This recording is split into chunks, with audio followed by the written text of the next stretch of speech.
میں بس سستی میں رہا، مسلمان تیاری کرتے رہے، حتیٰ کہ ایک دن آ گیا مسلمان نبی کریم صلی اللہ علیہ وسلم کی قیادت میں چلے گئے۔ تو میں نے کہا کوئی نہیں، میں کل نکل جاؤں گا، میرے پاس تیز سواری ہے، مسلمانوں کے ساتھ جا کر مل جاؤں گا۔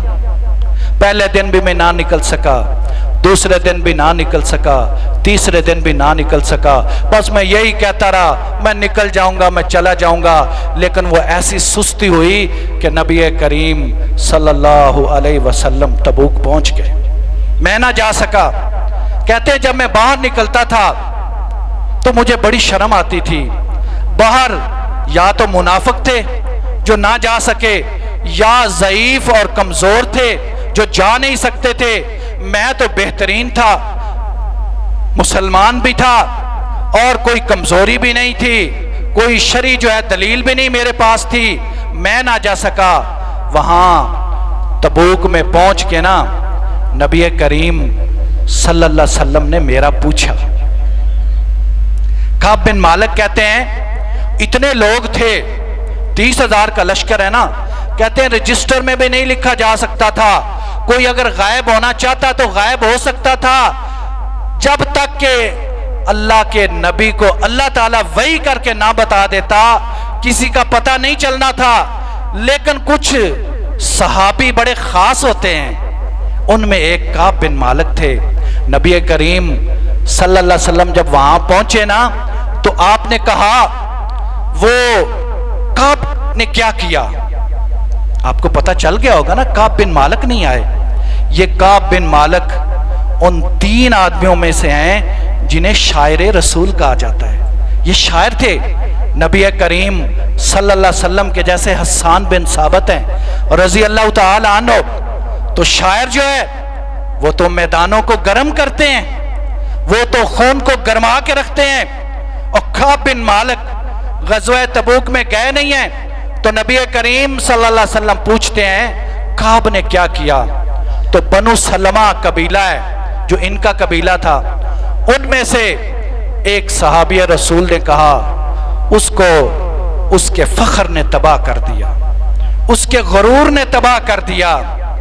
تو معاذ بن جبل رضی اللہ تعالیٰ عنہ فرماتے ہیں تو نے بہت بری بات کی ہے، میں نے کعب بن مالک سے خیر کے سوا کچھ نہیں سنا، وہ تو ہر وقت خیر کی بات کرتا ہے، تم نے یہ بری بات کی ہے۔ نبی کریم صلی اللہ علیہ وسلم خاموش رہے۔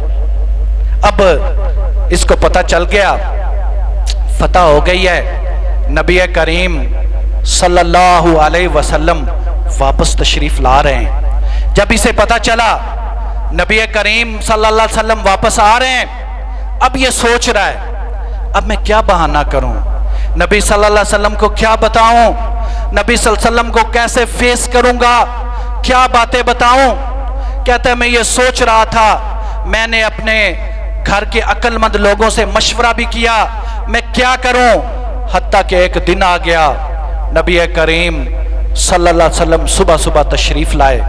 نبی صلی اللہ علیہ وسلم کا یہ طریقہ ہوتا تھا، آپ جب سفر سے تشریف لاتے تو سب سے پہلے مسجد تشریف لے جاتے، وہاں جا کر 2 نفل ادا کرتے، اس کے بعد لوگوں سے ملتے۔ تو جب نبی کریم صلی اللہ علیہ وسلم مسجد میں چلے گئے، نفل ادا کیے، لوگوں سے ملے، تو لوگ آ رہے تھے جو اس جنگ میں نہ جا سکے، بہانے لگا رہے تھے، نبی صلی اللہ علیہ وسلم ان کے عذر قبول کر رہے تھے، ان سے عہد لے رہے تھے، ان کے لیے استغفار کر رہے تھے، اور انہیں کہہ رہے تھے میں تو تمہارے ظاہر پر فیصلہ کر رہا ہوں، باطن تمہارا اللہ تعالیٰ جانتا ہے۔ کعب بن مالک کہتے ہیں 80 آدمی ایسے تھے جنہوں نے نبی صلی اللہ علیہ وسلم کے سامنے آ کر عذر پیش کیا۔ جب میری بات آئی، جب میرا وقت آیا، میں نبی صلی اللہ علیہ وسلم کے سامنے بیٹھا، نبی صلی اللہ علیہ وسلم نے مسکراتے ہوئے یہ الفاظ ہیں حدیث کے، نبی صلی اللہ علیہ وسلم نے، کعب بن مالک کہتے ہیں نبی صلی اللہ علیہ وسلم نے مسکراتے ہوئے ناراضگی سے مجھ سے پوچھا، مسکرا بھی رہے ہیں، ناراض بھی ہیں، مجھ سے پوچھا